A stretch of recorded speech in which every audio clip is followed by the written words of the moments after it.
Welcome everyone. My name is Neil Scott Kiddy and I'm one of the organisers for this event. And we're very fortunate to have Stephen Birch, who's very well known to I think all of us, and he's going to do an introduction to Toyohari. Just a couple of things quickly. I would like you to, if you can, try and keep your microphone to mute, unless maybe towards the end we can do some questions. And if you do have a question, maybe please send it to me, the host, as a chat message, and I can hopefully collate a few questions for Steve at the end, and we'll keep all the question just to the very end, if that makes it a bit smoother. So thanks very much. I think Steve can take it away. Well, welcome all. It's very nice to see some of you. I don't have pictures for all of you. I'm quite new to this system, so I apologize if I seem to be stumbling a bit. I hope you have all survived this crisis okay. I know some of you are not yet back at work in the UK. I think in Scotland you're not back at work yet. Probably those of you in England and so on are back at work. I'm lucky in Holland, we've been back at work for 2 months now. And well, anyway, it's been a really difficult time. I hope you're all doing okay. Today, I'm doing a brief introduction on Toyohari because we have plans to run a third program starting in January next year. And we figured that some of you might want to hear about this so you can think about whether you're interested in taking the course. At the end, we can discuss this. I think Neil will interject on this at the end. I live and work in Holland. I don't know how many, I can't see you all, so I don't know, and I don't know how many of you know me. So I'm just going to say a couple of very quick words about who I am, what I do, where I do it. I started studying in 1980, and I discovered very quickly that every time I was needle, I fainted learning this Chinese acupuncture. I really couldn't stand it. But then when someone came along, Kiko Matsumoto came along and demonstrated Japanese needling, I didn't faint. So I decided I'm going to do this stuff. So I don't do Japanese acupuncture or Toyohari for any political or other reasons. It's simply, it fits my body better. It feels a lot better for me. So I've been practicing since 1982. I met Dr. Maneker in 1985, went to study with him in 86. And again in 88, so I could write his book for him. And also, in 1988, I first encountered Toyohari in the spring of 88. And it was really surprising to see this system because it was more like what I thought acupuncture should be when I first went to acupuncture school. And I had discovered it's not what I had thought it was going to be. When I was in school. So in the summer of 88, while I was in Japan, I observed in the clinic of Koro Fukushima, it's a picture of me questioning him in the clinic. Following that, he sent one of his senior students who'd done a 5-year apprenticeship with him to come and live with my wife, Shunko, and I in the US and to teach Toyohari to a small group in the Boston area, or at least introduce us to it. Following this, it ended up a 2-year course, once a week studying for 2 years. Following this course, we then went to Japan for an intensive study, a small group of us, and we met these 2 teachers, Mr. Yanagishita and Mr. Takai. They were 2 of the teachers in this short intensive course. Following that, Toyohari kind of took off for us. It became kind of a mainstream part of what we were practicing. It was a while before we started teaching, and we'll come back to that later. I also took a workshop with Shudo in 1990 and have studied other workshops with him.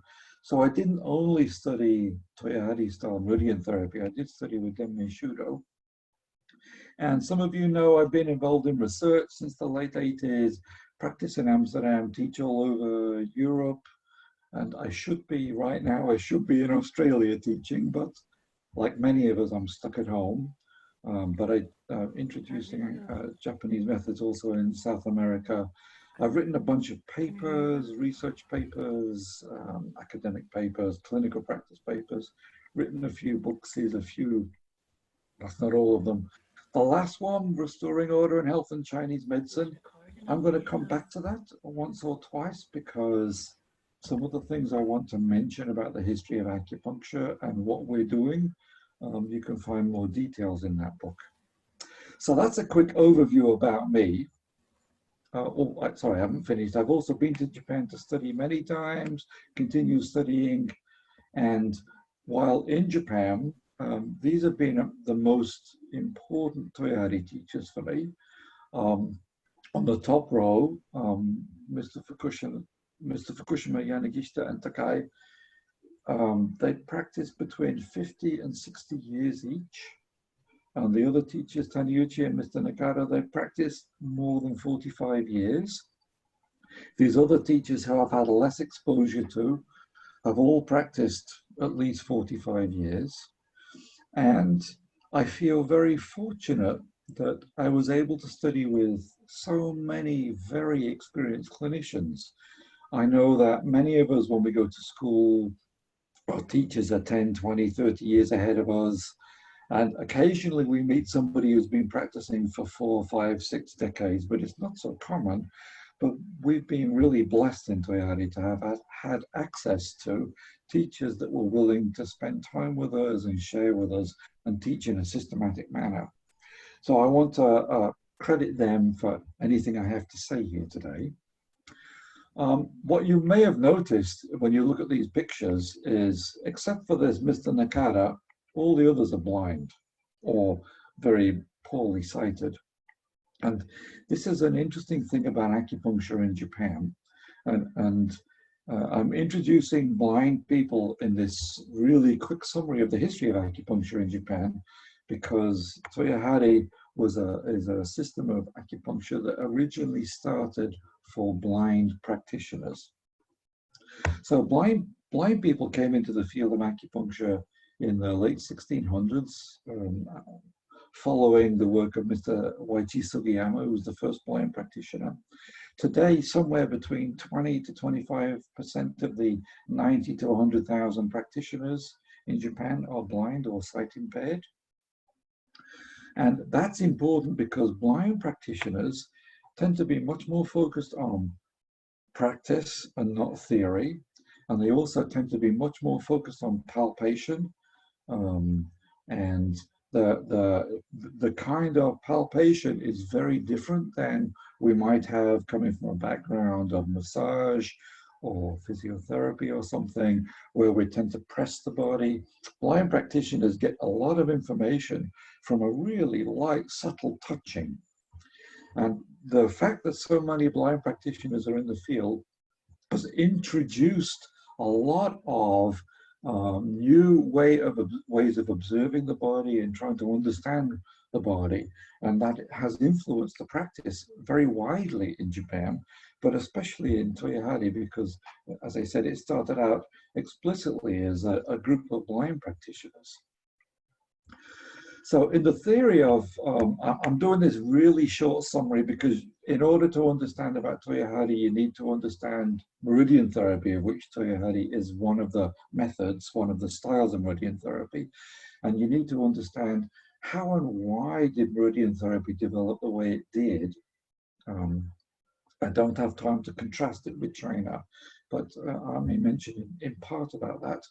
But what happened was, in the last part of the 1800s and the first part of the 1900s, Japan went through major changes. These changes began in 1774 when Sugata Genpaku translated a Dutch anatomical text. And with the introduction of this anatomical model of the body, it revolutionized the ways of thinking in Japan, a way of looking at the body, approaching the body, how to think about it. So it was quite natural within a century that this modernization, as Japan was modernizing to try to become a more industrialized society with the advent of the Meiji Restoration, the Japanese government formally adopted Western style anatomical based model, what we call biomedicine, they adopted that as the standard of healthcare, and they tried to eliminate traditional medicines. But they decided they couldn't completely eliminate traditional medicine. So what they did was they passed a law, which is still on the books in Japan, that says only medical doctors can practice acupuncture, herbal medicine.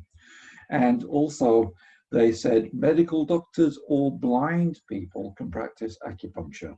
And they did this because medical doctors should be allowed to do what they want, and blind people were allowed to continue practicing, because otherwise, if you took away their right of practice, they had no profession left and no possibility of another profession. But what these new rules meant was it's not possible for an acupuncturist to do herbal medicine unless they're also a medical doctor. So therefore, acupuncture historically in general it's been like this, but certainly in the last 150 years, acupuncture in Japan does not use the theories of herbal medicine. It does not use the diagnostic methods of herbal medicine. Like tongue diagnosis is not part of acupuncture in Japan, generally speaking. And also the patterns of diagnosis, the way of thinking about the body is very different. So anyway, what happened was after this Meiji restoration in the beginning of the 1900s, the acupuncture was put into the curriculum of acupuncture was put into blind schools that the government could control. Because blind people had to go to blind institutions for their education. And then in 1915, the government of Japan formally banned all traditional concepts in the curriculum of study of acupuncture. Doctors didn't pay any attention to it anyway at that time. So technically, by 1915, traditional acupuncture was basically dead in Japan.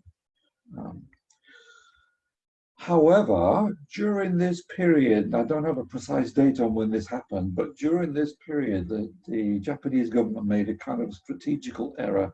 They started to allow non-blind, non-physicians to start doing acupuncture again, so people like us could start practicing again, provided they registered with a local police station. And what was interesting is that among these group of people that started studying was one person who was really interested in the classics. And he teamed up with a lead journalist at the time, and he formed a study group. And among this study group was this founder, Sora Yanagiya, and these two other important practitioners in the 1920s, Soda Okabe and Kiri Inoue. And they had this process whereby they were reviewing the historical literature.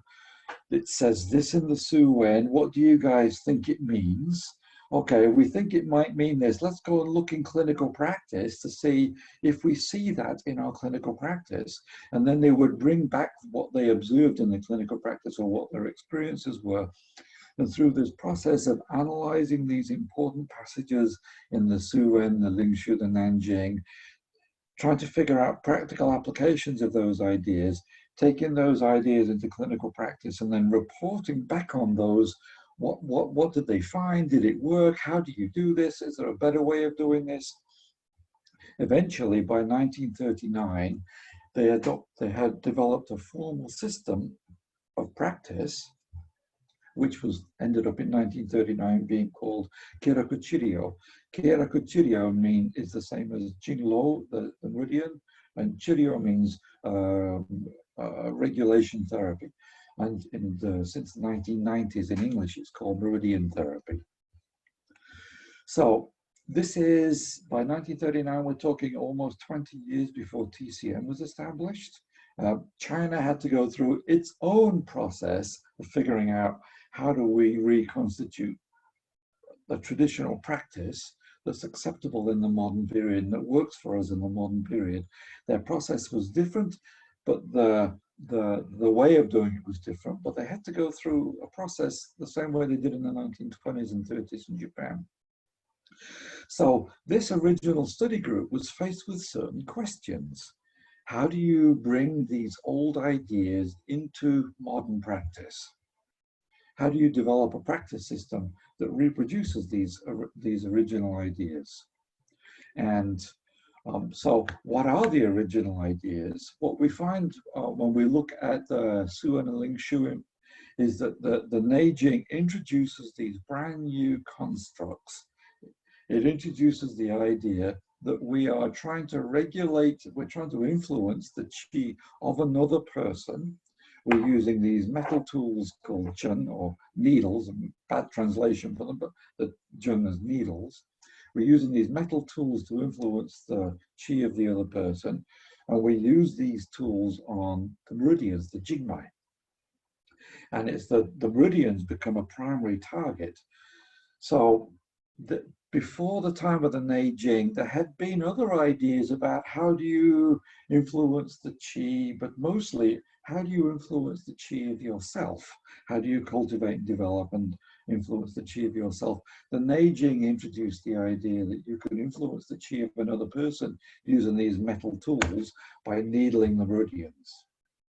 Okay, and in this process of describing this, they repeatedly, in the descriptions that you find in the Suen and Ling Shu and the Nanjing, in the process of using these metal tools, these needles, to influence the qi of another person, it was routinely discussed as something that a superior person could do. Somebody who understood implicitly about qi would be able to do this to another person. So the language of needling, and you also find it reflected in the language of diagnosis, is that there's one level of diagnosis and one level of needling that reflects, that applies the theory very systematically, that reflects something that an experienced superior person or superior practitioner can do, whereas the person who isn't of that quality yet, they'd have to do something else. So you already find this contrast at the time of the Neijing and the Nanjing about the more superior practice influencing qi with needles versus the less superior practice where you're stimulating the body with needles, something like this. So this poses certain problems, and in our book, Restoring Order and Health in Chinese Medicine, we have a quite detailed discussion of this contrast and draw attention to how it developed and what people did with that. So if you're studying, if you're in this study group in the 20s and 30s, and you're studying the classics, you're trying to figure out, how do I reproduce this in the modern period?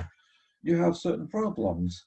You've got this difficulty of reproducing techniques that were embedded and developed out of the self-cultivation practice. That's the original language of needling, is borrows from, and it has appears to have been embedded in self-cultivation practice. And if you want to use needles in order to regulate the qi of the person, how do you do that if you don't yet know how to do it? How do you, as a beginner? So how do you proceed with this issue? So there's a problem of, and this is a two-tier problem I want to talk about. One is, how do you make a diagnosis? And there are discussions in the classics about the superior practitioner does this. Well, okay, put aside what the superior, what's the highest level of observation of the patient, but how do you make a diagnosis? How do you formulate a diagnosis? What theories are used? What methods are used to make the diagnosis? And then, how do you reproduce these needling techniques, which apparently only an experienced person can do? Okay, so how does a beginner start? And then once you've become a beginner, how do you develop from that? Okay, these were really big challenges that they faced when they were reviewing the historical literatures. They kept running across this problem. So they had to find simple solutions for beginners, and then meanwhile, focus on trying to develop methods that allowed beginners to further develop their skills and themselves to become more experienced, better practitioners to advance their skills.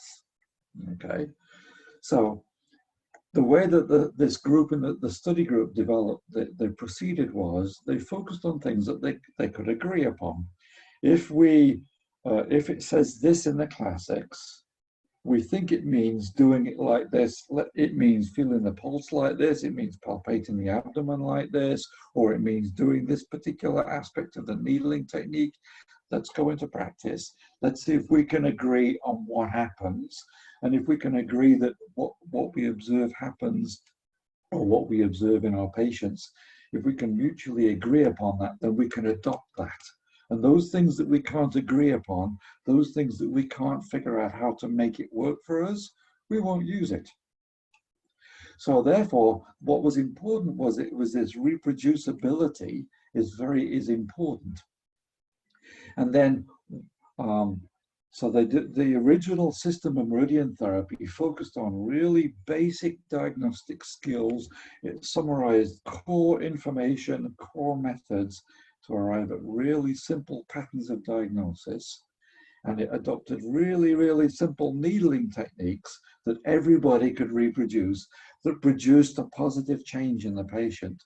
And then it set about taking those beginners and trying to help them develop once they got started. Okay, so you've got this minimal theory to guide treatments. You've got a very straightforward method of diagnosis. In fact, the diagnosis, there are only 4 patterns, and those of you who've studied TCM are probably going, yes, finally, something I can do that's simple. When there's more than 100 patterns, it's not so easy to decide or be confident in your decision about what the pattern is. But when you've only got 4, it certainly is a lot easier.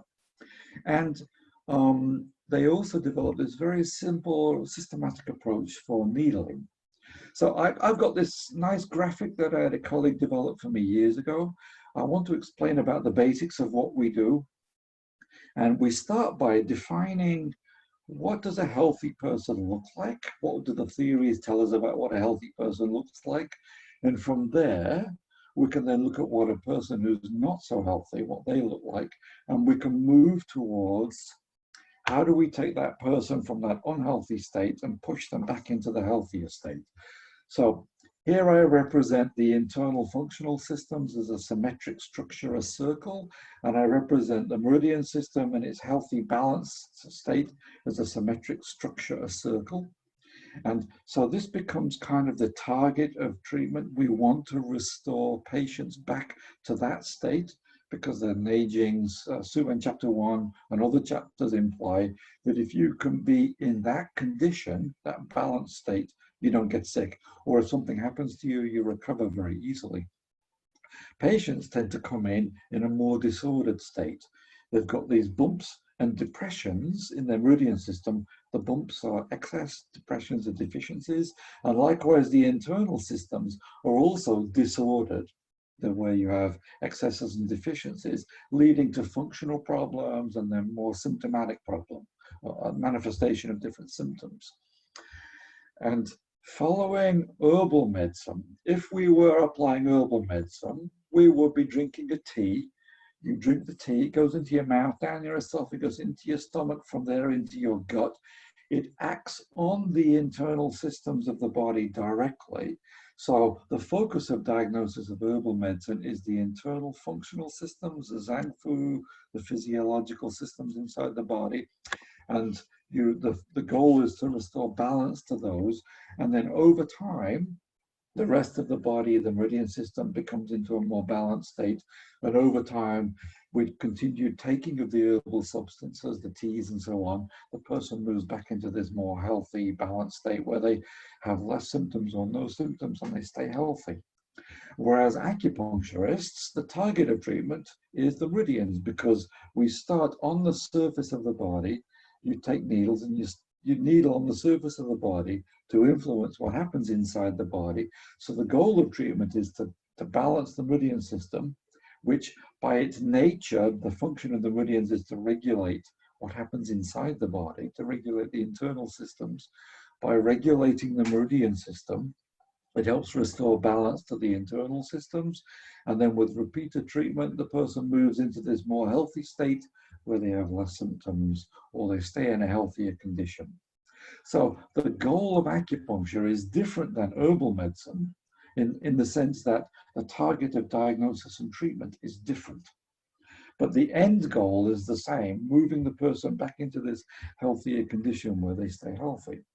So what this study group did was they were looking through the Suwen, the Ling Shu, and if you've studied the Neijing, you'll know that you have a lot of different ideas and competing and sometimes contradictory statements about the body in the Neijing. But there's emerging this series of ideas, but are not really a systematic approach on how to use those.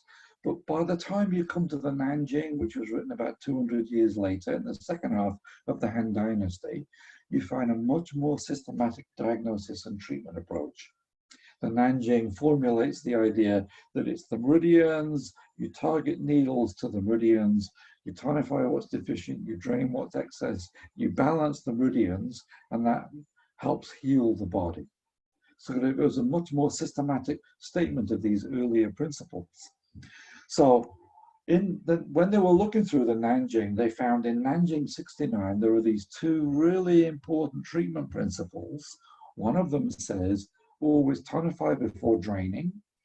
And what that means is practically, therefore, when I examine a patient, I should look for what's deficient and focus on treating what's deficient, because that's the first thing I need to focus on. And for reasons I don't have time to get into, if you look at the Neijing, or the latest of the Neijing, or more recent scholarship, what we know about how and why those ideas in the Neijing developed, focusing on what's deficient really makes sense, because that's the principal cause of problem. Something becomes deficient and then the rest starts falling apart, something like this. So therefore, the main patterns of diagnosis and meridian therapy were always and have been looking for something that's deficient. And then the Nanjing 69 also makes the statement, in the case of deficiency, tonify the mother. Well, this is the language of the creative cycle of the 5 phases, where earth is the mother of metal, and likewise metal is the child of earth. And the Nanjing is explicit about this language. It introduces this language very explicitly. So what it means is, if I should be tonifying one meridian over here, and I should tonify its mother meridian. But you wouldn't do that. You wouldn't tonify both of those meridians unless both were deficient. So they theorized it doesn't make sense to needle the mother unless the mother meridian is also deficient. So with this realization, they said, therefore, maybe you should see these patterns of deficiency in our patients. If we look at our patients in clinical practice, do we see these patterns where 2 meridians are deficient together on the creative cycle of the 5 phases? And that's exactly what they found. When in the 20s and into the 30s, when they examined patients over this approximately 10-year period, they found that everybody fits within one of these patterns. You can imagine there are 5 basic patterns that are possible, all right, following this logic. And what they found is everybody fits to one of 4 patterns.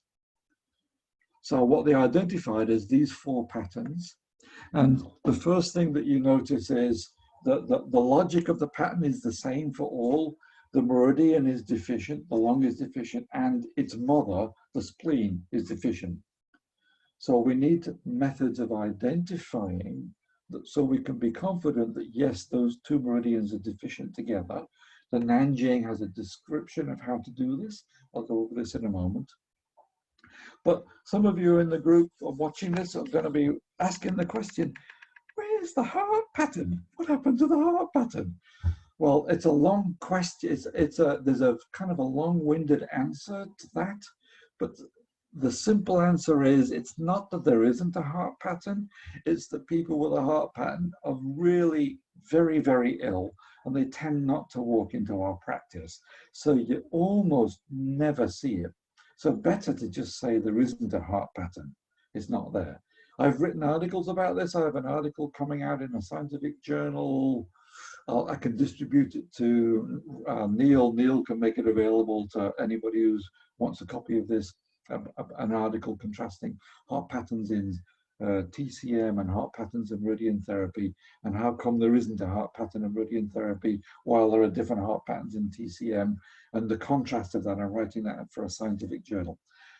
Putting that aside, the main method of diagnosing these patterns is palpation.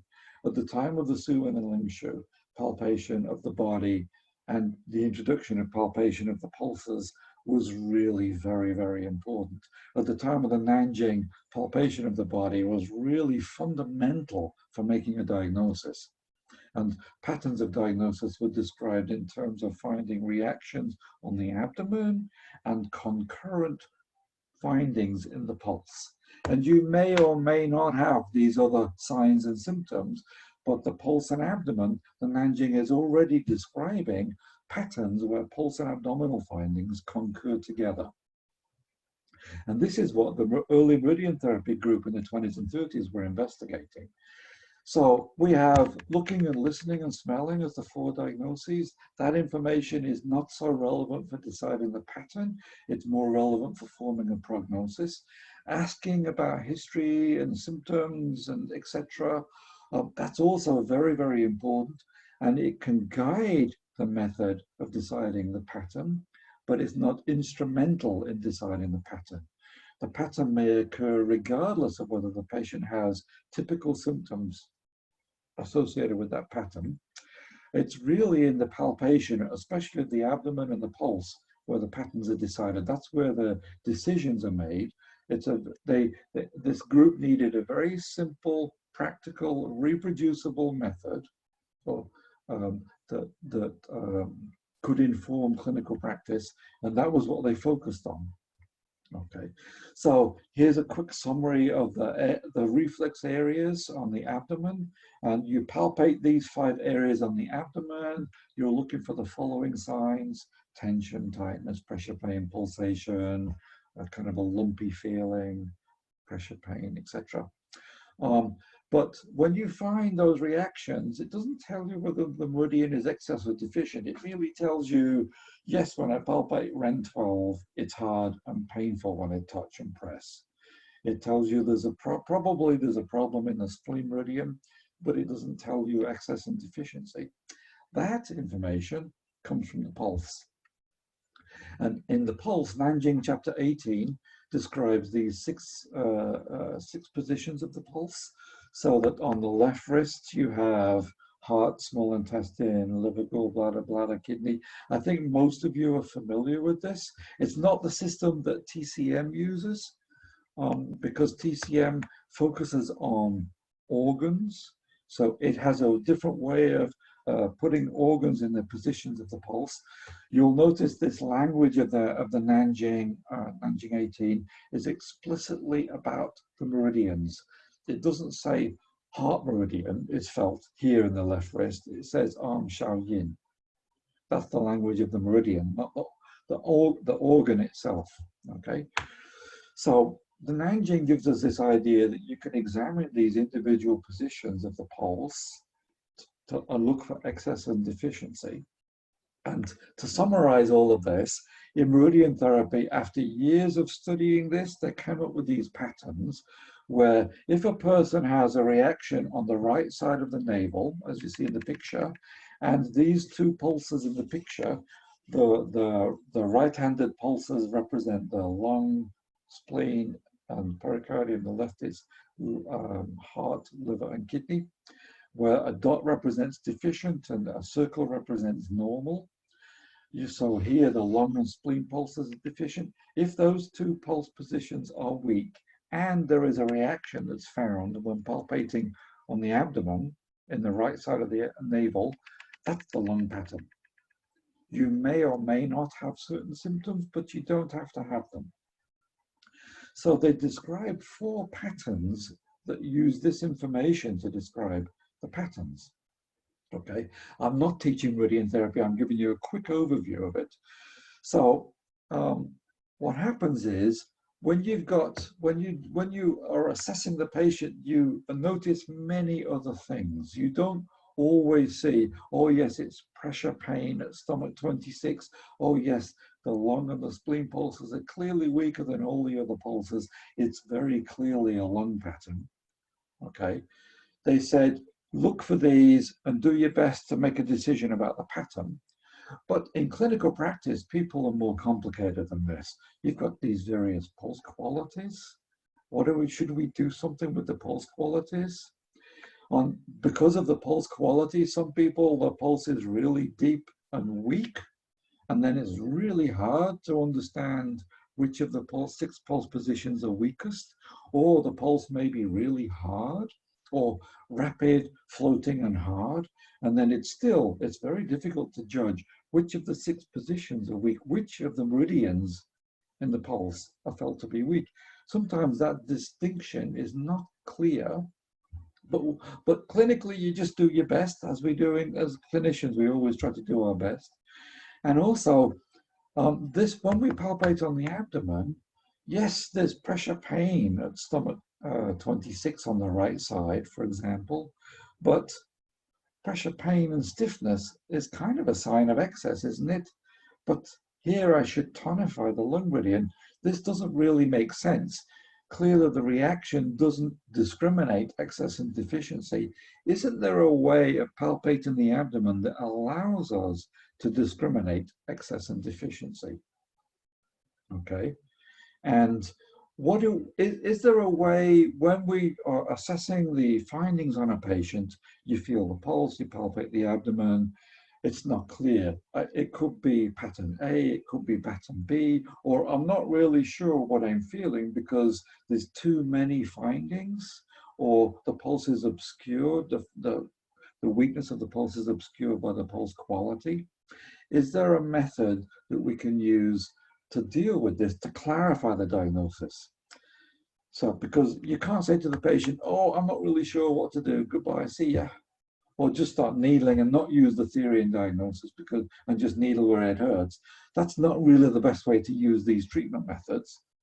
So what happened was, in Toyohari was a system of meridian therapy. Kodo Fukushima began practicing meridian therapy in 1940. He led this group of blind practitioners, and in 1959 they formally established the Toyohari system. Or the association, and it was blind practitioners. They were really focused on how do we resolve these problems? What can we do to make the pulse clearer so we can be more confident in our judgments? How do we palpate the abdomen so that we can be more clear about what we're feeling in terms of excess and deficiency? And one of the ways they decided to proceed is they use this agreement. You don't do something because the teacher says it is that way. You do something because when we practice and study together on the same person, we can agree on what we find. We agree on what we feel. And we can work towards helping us resolve our differences so that we have fundamentally the agreement is the thing that we focus on.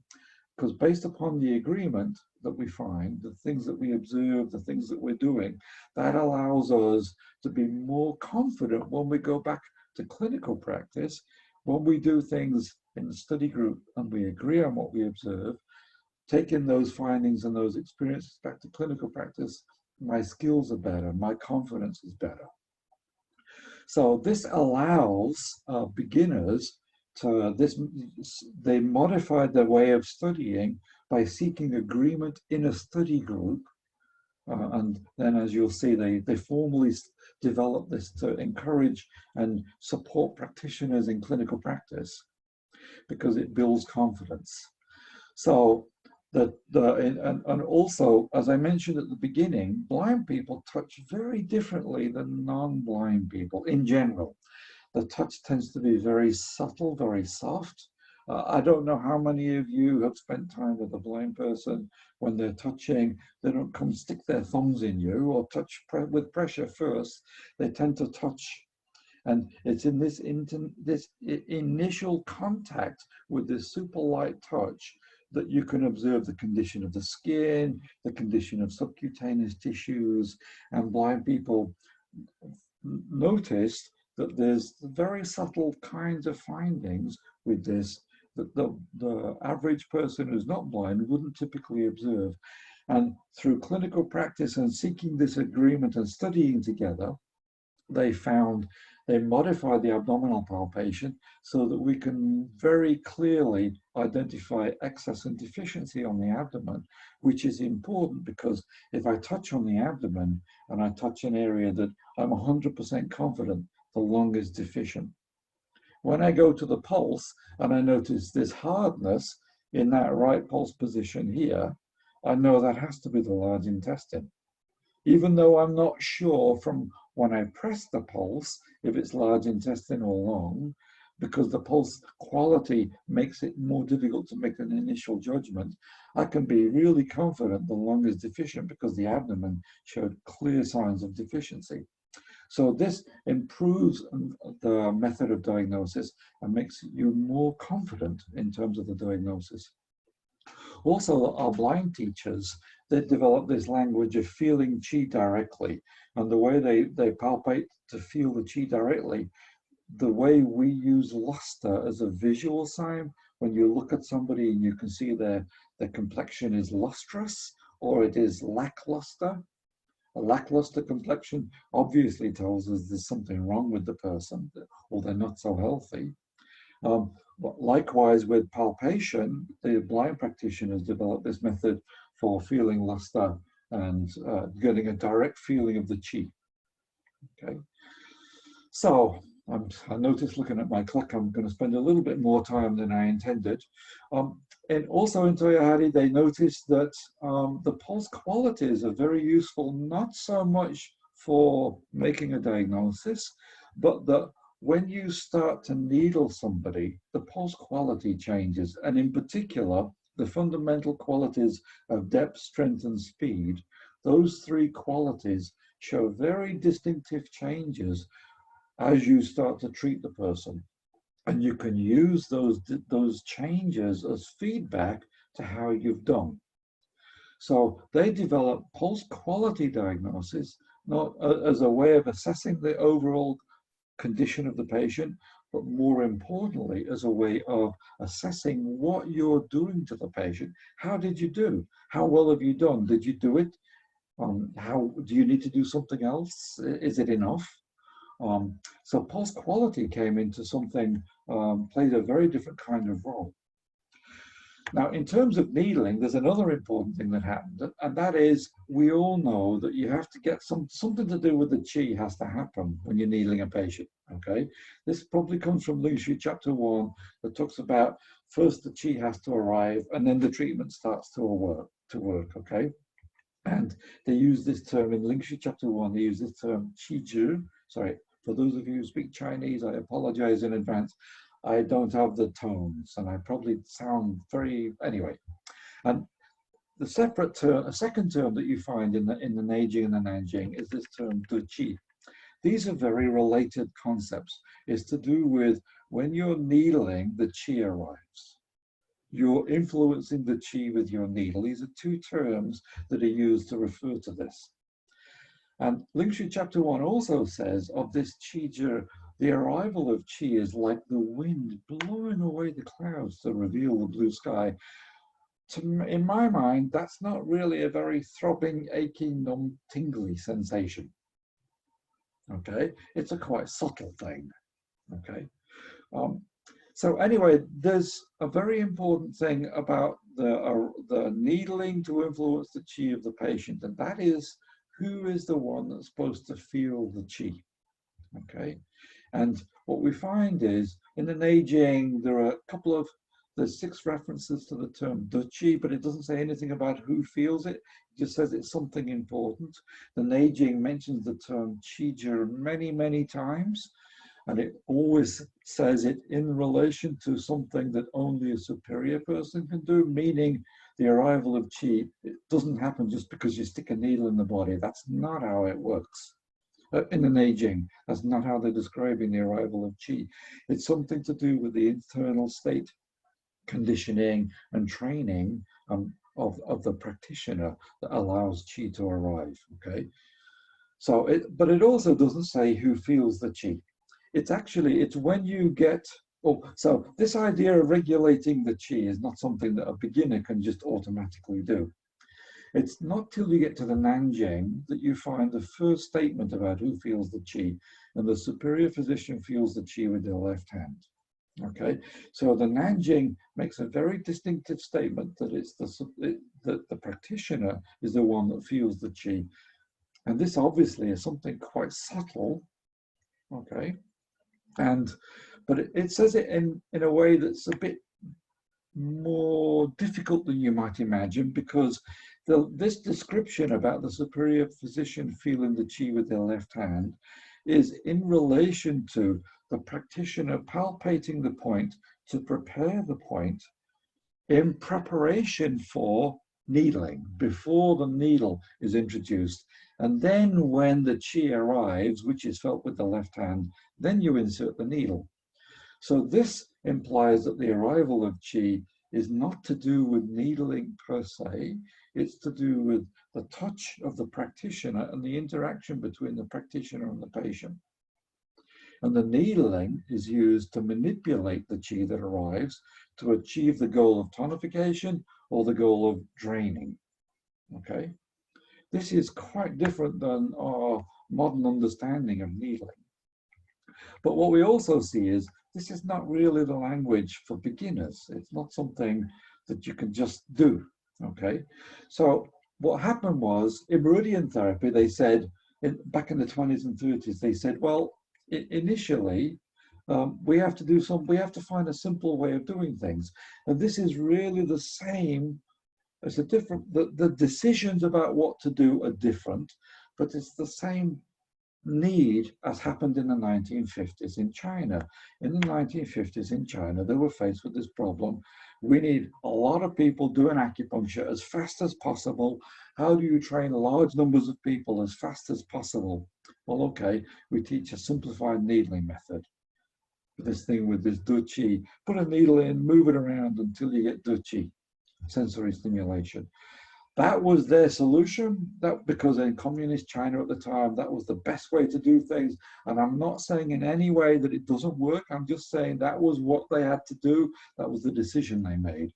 In meridian therapy, they said, well, we're trying to reproduce rather than do something that we think can work for us. We're trying to systematically reproduce what it says in the Neijing. And there are various passages in the Suwen, the Lingshu, the Nanjing that describe how to achieve tonification, how to achieve draining. So they systematically were trying out these things and testing them. And then they constructed the needling methods on the basis of this.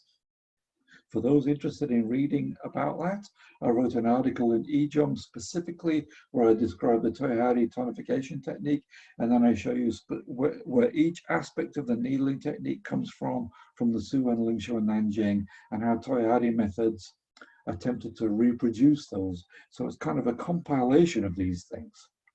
So what happened was in the 1930s, they decided that they were, by reproducing these historical descriptions, and compiling these different aspects of needling, they did it in the following ways. They said, okay, you always go with the flow, man. I mean, needle with the direction of the meridian.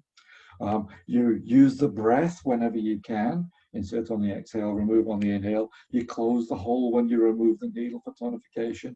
You advance slowly, remove carefully, and then remove very quickly.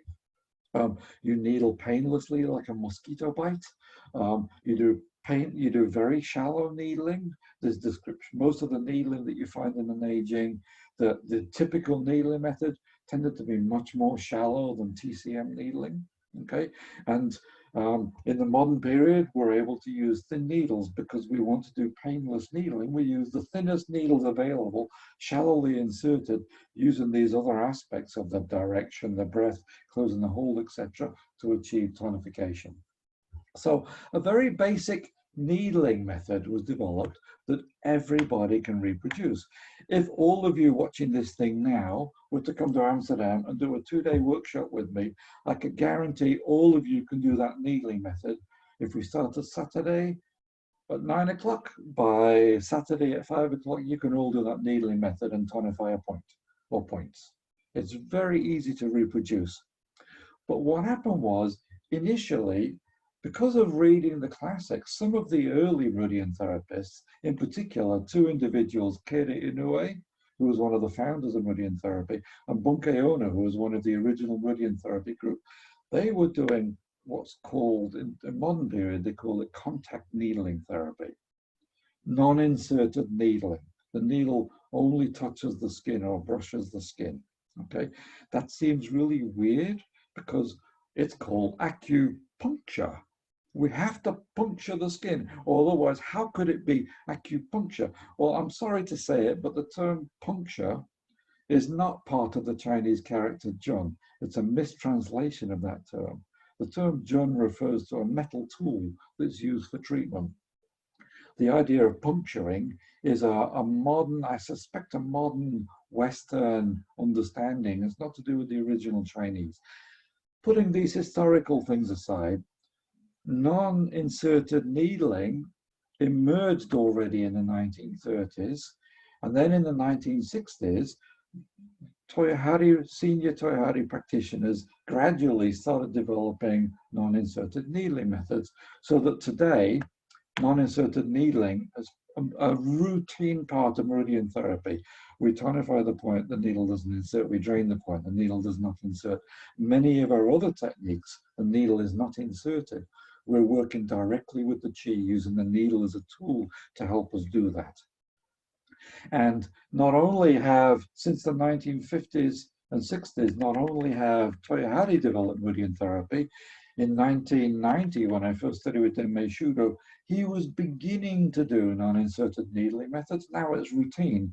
And there are other Meridian therapy groups that have developed their own style of non-inserted needling method. The Shakuju Meridian therapy, the Masakazu Ikeda Meridian therapy, and others. Okay, so in Japan, contact needling, non-inserted needling therapy has become more commonplace in the field of Meridian therapy, but it's difficult to do. So what happens is, Toyohari has developed methods of training that, I'll come to this in a moment. So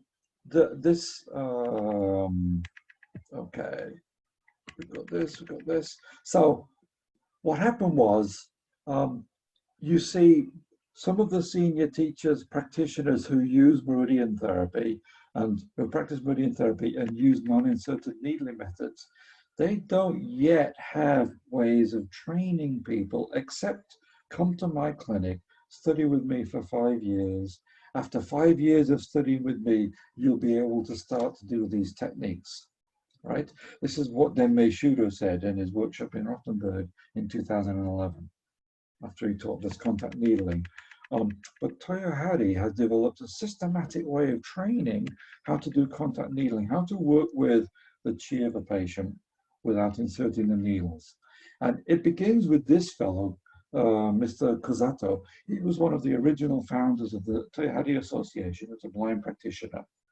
And in the 40s, 50s, and into the early 60s, he was working with a method for self-studying. He introduced his observations and his methods to his colleagues in the association. They tried it out and they went, oh my, this is amazing. This is, wow. So what happened was he introduced ways of refining the needling technique, which I'm not talking about because I don't have time to teach anything here, but he also introduced a systematic way of getting feedback from what you're doing. And he taught people how to feel the pulse and what to look for in the pulse as feedback as the technique is being done. Okay, so this became known as the Kozato Hoshiki or Kozato method, and it's fundamental for the studying in Toyohari because it allows, since then, it has allowed all these developments to occur because it's rapidly accelerated what people kind of gradually trying to figure out, excuse me, and discuss amongst themselves.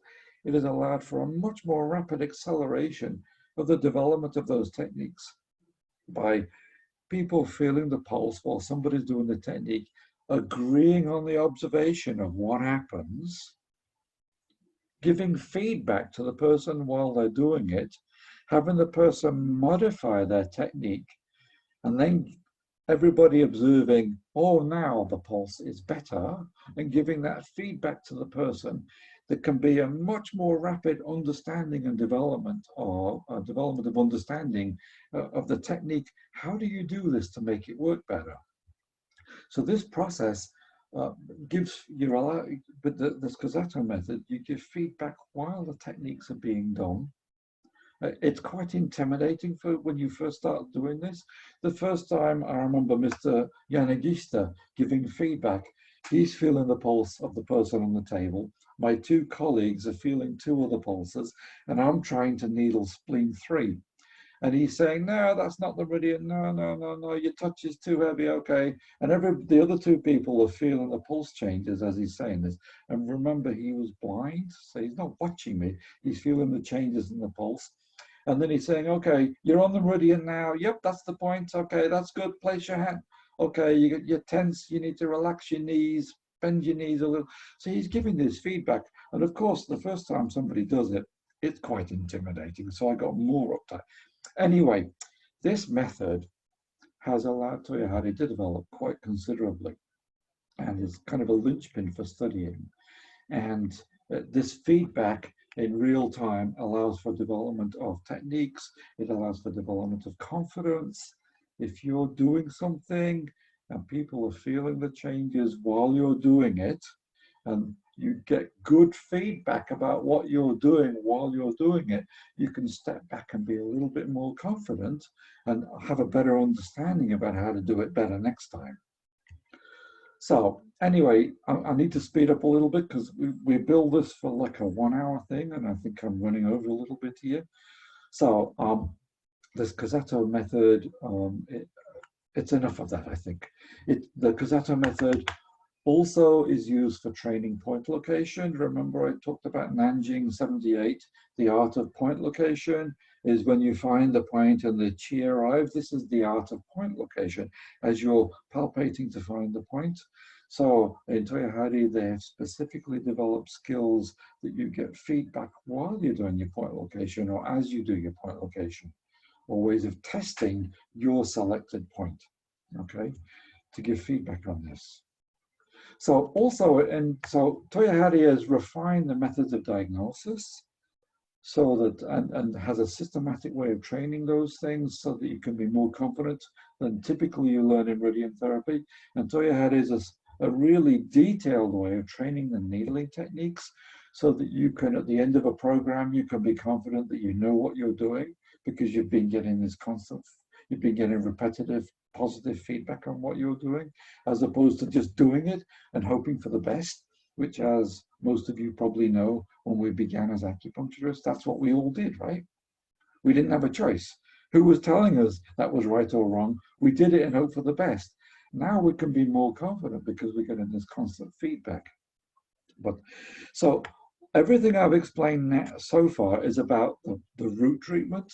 And as in any style of meridian, any style of acupuncture, you have your root treatment and you also have your branch treatment. The root treatment is the most difficult thing to do because that's the part that's regulating the chi of the patient. That's the part that's involved in trying to improve the health status of the patient so they can heal themselves better, improve their overall physiological condition. But then you've got to do something about the symptoms. And in Toyohari, they've developed a series of treatment methods that are, some of which are unique to Toyohari. The Naso and Muno are treatment targets of the neck and shoulder area and the inguinal lower abdominal area. Kike is extra vessels. Sanshin is a kind of a nice brushing, needling technique. Shigo is a way of doing midday, midnight to target symptoms. These are developed by blind practitioners in the Toyohari Association.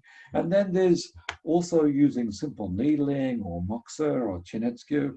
And yes, there's always the question, there's always somebody in the group going to ask the question, how do blind people do moxa? Well, you hope that they have a sighted person that does it for them as an assistant.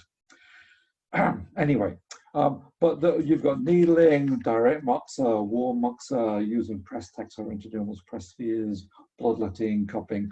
These are all things that are a normal part of acupuncture practice in Japan. Most acupuncturists will know those methods in some form, or they have their own way of using those methods. They have different education and application of those methods. Toyohari practitioners also adapt those to suit the needs of their patients. But everything I've said previously about the root treatment and the use of the Toyohari specific methods, like the Naso, the Mono, and so on, you use those on every patient, because that's really about refining the chi condition of the patient, improving their ability to heal themselves. So, Toyohari programs first began in Japan in 88, 89. The first training in Europe started in 99. The first in Australasia in 2002. We have organizations on the 3 continents, Europe, Australasia, and the US, with branches in each. And we also did the first training programs. And I see in the picture here with Neil and Ramin. Thank you to Neil and Ramin for organizing these. That was fantastic. But we did the first training programs in the UK in 2018 and 19. The next one begins in January next year. We hope we're able to stay on the schedule, but that's as we're planning to do this, running from January to October of next year. It's a 120-hour, 20-day program. It's 8 weekends. If we stick to the current schedule, it's 4 2-day weekends and 4 3-day weekends. And it's very, very systematically structured. If we take up to 24 students in the program with 2 teachers and up to between 2 to 4 assistants per day. So when you practice, you're broken into you practice in a group, the same group during the day, and there's always a teacher 50% of the time with you, and there's always an assistant with you. So you've always got somebody with you giving feedback, helping you understand how to do the techniques, etc. And around 60% of the program is hands-on practice with regular feedback. We're still running programs every year in Amsterdam. We've had to postpone the one that had started this year. We hope to restart in September. And we're ditto for the program in Israel that we're doing.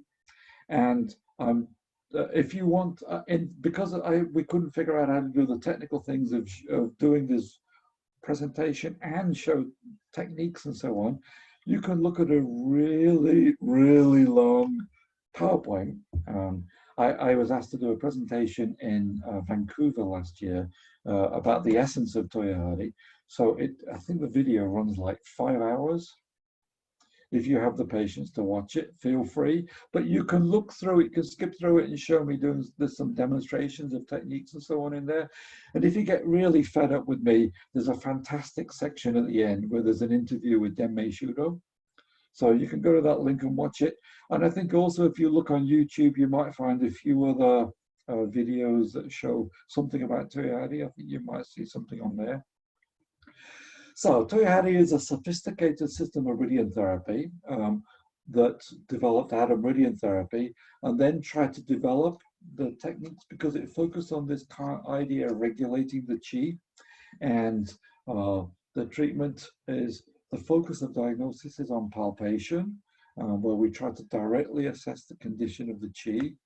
So when a practitioner touches and they feel the luster or less luster, this is a direct assessment of the condition. And we look for agreement on what we're doing. And it's by this agreement, by this consensus, that we can not only help students learn, but by this process of agreement and consensus, we can refine our techniques and develop and test out new methods, so that the association is constantly evolving and testing out ideas and evolving new ways of doing things, improved ways of doing things, adding new techniques and so on. And when we, sorry, I just said all of that. And also we have a way of taking what you learn in the classroom into clinical practice, and the association, when you take the program, you can join the association. When you join the association, we have branches in different countries. Currently, we have them in the UK, Holland, Germany, Switzerland, Spain, Portugal, Israel, and we have a bunch of other members in other countries where they don't yet have branches. But the branches have regular meetings that you can go to. You're able to go to meetings in different countries. We have teachers of the European teachers go to the different branches to do special trainings for the branches. We also have workshops every year where teachers come from Japan to do workshops for members in Europe, and we move around different cities in Europe to do the workshops. And then we also have programs, workshops in Japan, where we can go to Japan every couple of years or so for a workshop in Japan, if you can afford it. So we have these ongoing opportunities to study, because as with any skill, anyone whose background is a dancer or a musician, anybody with this kind of background is going to tell you, if you don't practice, if you don't keep meeting with your peers, if you don't have a good teacher to meet with periodically, you're not going to get better. It's not enough to do it on your own. You always need this feedback from peers and feedback from colleagues and access to good teachers. So the Toyohari Association has established this as thoroughly as we can. So that's my PowerPoint, and I believe that maybe some of you have some questions. I notice I'm the only one that's not muted, so maybe Neil, would you like to take over the Q&A session on this, if there are anyone left to ask Q&A, to do the Q&A? And I apologize if I got excited or rambled. I've not done this thing before. I'm usually less caffeinated and more focused, but sitting I wasn't sure how to entertain you. I can't do my usual Mr. Bean routines. That was excellent. Thank you, Steve. Even though I've been practicing this for years, it's nice just to go back and hear some of the roots of the association in particular, and particularly overall meridian therapy from Japan. So thanks for that. Is there any questions in particular anyone has? Please unmute yourself.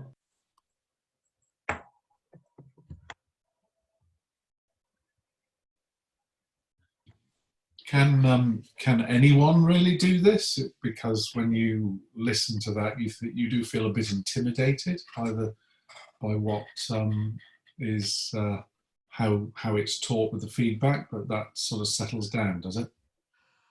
Yes, I think it's very easy. We're used to doing something, and we do what we think is best. We do our best. So we're not used to being told, no, that's not it. Sorry, you missed the point. Your needling technique didn't make any change. So the training, this feedback, we aren't blunt. We don't say that was crap, can't do it. We're very experienced as teachers about helping you work through these things. And as your skills improve, the level of feedback gets more detailed and in-depth. And so we kind of lead you along in a very friendly way. So yes, it sounds very intimidating, but actually the whole process is really supportive. Right, okay. So, and the other part of your question is, can anyone do it? Well, yes. We've had people, for example, in the Toyohari Association in Japan, there was a blind practitioner. As a child at the end of the Second World War, he picked up an unexploded bomb. It blew off his hand and left him blind. So he has a stump and an intact hand. And because he was blind, he was sent to acupuncture school. And then he heard about Toyohari and decided to study Toyohari. But he's got a stump on one hand. How is he going to do Toyohari? With the most refined needling techniques you can imagine. He overcame it. You couldn't imagine he's blind and he's got a stump instead of a hand that can form and hold the needle. He overcame that. He figured out how to do it. We have another colleague in Germany who doesn't have thumbs. She was born without thumbs and had to have multiple surgeries on her arms to give her mobility and use of her fingers. She also has learned how to do the needling. So even despite these kind of physical handicaps, people can do it. Yeah. Of course, if you don't make the big effort, you can't. No. I don't know what else to say, but we have a supportive way of helping people step by step learn these skills and keep improving on it. Yeah, great. And one other very quick question: where do the courses take place? Neil? In the UK, we'll be running it in Reading, at Kickham at the moment, down in the college there. We'll be using their premises. So at the moment we're set up there for Reading in 2021, so from January. And previously we had one in Reading, and last year we had it in London. Right, Reading's good. Okay, thank you. Also, I would like to say the support network within the UK is excellent, and actually all around you in Europe generally. So you can guarantee that you'll get as much help as you need from not just the teachers, but just your colleagues as well. There's a great network. Okay, thank you. Other questions? Stephen. Yep. Marek here, long time no see. Marek, how are you doing? Very well, good to see you again. I'm surprised to see you here. I didn't know you were interested in radiotherapy. Finally signed up for the course, so you'll see me next year. Okay. I'm looking forward. I vaguely remember when I first learnt Manica with you in the late 90s, that sometimes you combine Toyohari with Manica. Is that something you still do occasionally, or have you kind of separated the two very distinctly? That was my own insecurity. At the Right. time, I was less confident that I could treat anybody with Toyohari. Right. And so therefore I combined it with something that I felt more confident that I could use on anyone. So I used to combine the two.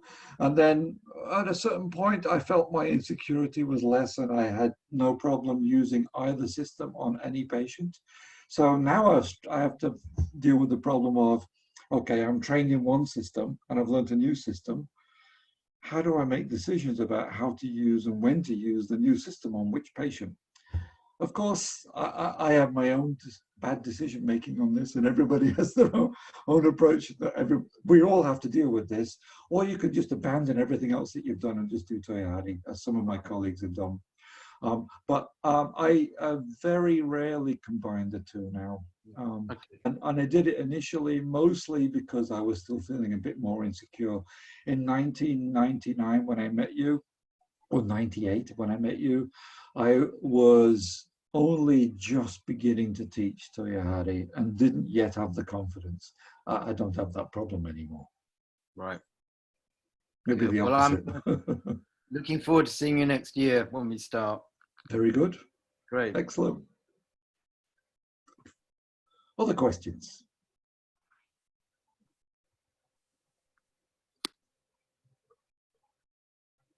So do you then always use Toyohari as standalone, or how do you select a patient for the particular therapy? Right. So again, I don't know what your background is. I imagine you are going to be either a TCM person or a Kickham person or a Wellbeing person. I trained with you a long time ago too, doing I Manica. thought you looked vaguely familiar. Okay. Yes, it's the beards, you know. Yeah, we aged a bit too. We're all a little grayer, but there we are. Yes, I did Manica with you and paediatric and so on. Okay. And I've followed that route and also Kiko Matsumoto style. So I'm mainly Japanese, but also some KHT. Right. Yeah, So the decision making is going to be very individualistic, because if I were to share with you how I do it, if I could even figure out and have a systematic description of how I do it, it's an N of 1. right. And we don't like teaching an N of 1 experience. It's okay if I'm teaching you Toyohari and look, I tried this and I think it worked great for me, try it. But if I want to give you a set of rules about how to make decisions, it should be a commonly based set of rules that a lot of people agree upon. And I haven't shared how I do what I do with others. So I'm not dancing around your question to avoid it. I'm just giving you the background of why I don't have a good answer for you. Okay. Perhaps a different and more accurate question then would be, you would maybe do root treatment. Can you combine Toyohari, then root treatment, with other treatments that are more specific for other things you want to address? Yes. The same is true for the Manica system. It is possible to do the Toyohari root treatment, and then because you're feeling a little bit less confident, and you're not sure about how to deal with that symptom, but you've got great experience sticking a needle here for that symptom, I'm sure many of my colleagues are doing this. Yeah. Right. I don't think there's a problem to do this. However, you always have to make sure that the changes that you create with the root treatment need to stay, that you don't undermine those. Yeah. If you do something that undermines the root treatment effects that you've created, you have to go back and fix it before the treatment finishes. Yeah. And you will discover very quickly that sometimes it's better to not fiddle around with all this other stuff because you like the effects of the root treatment, right?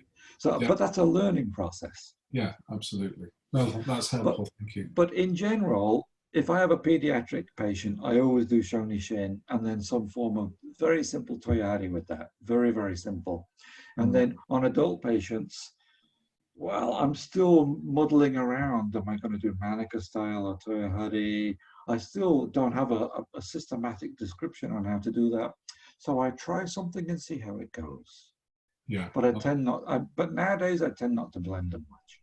So presumably because the palpatory skills are refined yet further from Manica and so on, that you actually are able to hone in more accurately your treatment with that training. I wouldn't put it like that. I would say that I'm able to feel things differently that allow me to apply different techniques. Okay. And they can complement each other, but the fact that Toyohari does these very gentle surface, non-inserted needling methods does not mean that the physical structure of the body does not change. It's quite routine that the stiff area in the neck and shoulders already is softer from just tonifying lung 9 when you get good at tonifying lung 9. It's quite routine that that stiff, painful, reactive area in the lower abdomen around the ASAS is a lot less reactive as you do the Kike and treatment and the root treatment. Right. Understand? Yeah. So these very physical absolutely. changes also occur, and over time you learn how to refine that more. Yeah, that's the beauty of palpation, isn't it? Yes. Finding positive change. Yeah. Okay. Thank you again. Other questions?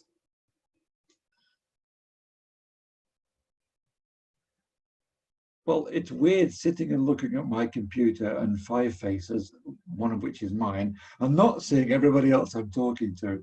I guess I'll have to get used to this. But I don't know if you don't have any more questions, we can think about finishing up. Yeah. Thank you, Steve. That was excellent. Very useful. I've got a lot of good comments from the chat box saying thank you very much to you. It's an excellent introduction. We were very interested. So there you go. Okay. So I'm going to wrap up here, and I hope I see some of you in the program in Reading starting in January. Of course, we have to follow all of the procedures. We have to see what's happening. Are we able to start in January or not? If there's a problem with starting in January, we'll have a rolling back process, roll the dates back and schedule it for a time when it can start. But we plan to start in January, and I hope to see you in Reading. Thank you. Thank you, Steve. If anyone has any questions, feel free to email myself. And if you're looking for any sort of application or any further information, please go to the toyohari.org.uk website. Or as I say, you can contact myself or Raman, who some of you have had contact with as well. So please feel free to reach out, no problems. And thanks very much. Thank you. Thank you. And how do we find out about the course in terms of cost, etc., that sort of thing? The application with all the details for the costings as well is in the on the website. You'll see there's a place where you can go. It says application for next year training, and you'll see all the costings variations on that. Okay, as I say, just contact us if there's any problem. So it's toyohari.co.uk. Is that right? Toyohari.org.uk. Yeah. Sorry, .org. Right. Thanks. Thank you. Take care, everyone. Ciao, ciao. Ciao. Stephen, thanks. Neil, can you stay for a moment? I will do, yeah. Yep. Oh, Raman, you can stay if you want.